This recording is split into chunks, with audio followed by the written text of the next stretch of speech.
ರೋಮಾಪುರಿಯಲ್ಲಿ 3ನೇ ಅಧ್ಯಾಯದ 29ನೇ ವಚನದಲ್ಲಿ ಓದಿಕೊಳ್ಳುತ್ತೇವೆ.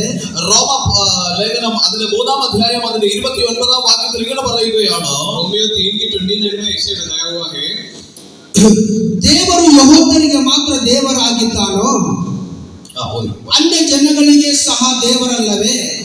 ಹೌದು, ದೇವರು ಒಬ್ಬನೇ ಆಗಿರಲಾಗಿ ಆತನು ಅನ್ಯ ಜನರಿಗೆ ಸಹ ದೇವರಾಗಿದ್ದಾನೆ.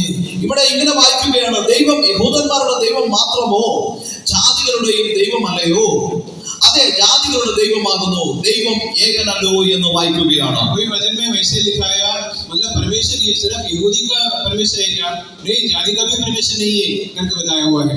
ಪೌಲನು ಮೊದಲು ದೇವರನ್ನ ತಿಳಿದುಕೊಳ್ಳುವುದಕ್ಕಿಂತ ಮುಂಚಿತವಾಗಿ ദൈവത്തെ അറിയുന്നതിന് മുൻപായി നാം परमेश्वर को जानने से पहले ದೇವ ಜನರನ್ನ ಹಿಡ್ಕೊಂಡು ಬಂದು ಸೆರೆಮನೆಯಲ್ಲಿ ಹಾಕಬೇಕನ್ನುವಂತ ಪತ್ರವನ್ನ ಪಡ್ಕೊಂಡಿದ್ದ. അല്ലെങ്കിൽ ദൈവ ജനത്തെ പിടിച്ചുകൊണ്ടുവന്ന് അവർക്ക് ഉപദ്രവം കൊടുക്കുന്ന പത്രമെന്ന് ലഭിച്ചവനാകുന്നു ഈ പൗലോസ് എന്ന് പറയുന്ന ശൗൽ. पौलुस ने पहले क्या किया था? जो कोई परमेश्वर को जानने वाला को पकड़ कर आकर उनको परेशान करता था, उनको दोस्त रखने वाला एक इंसान था पौलुस पहले.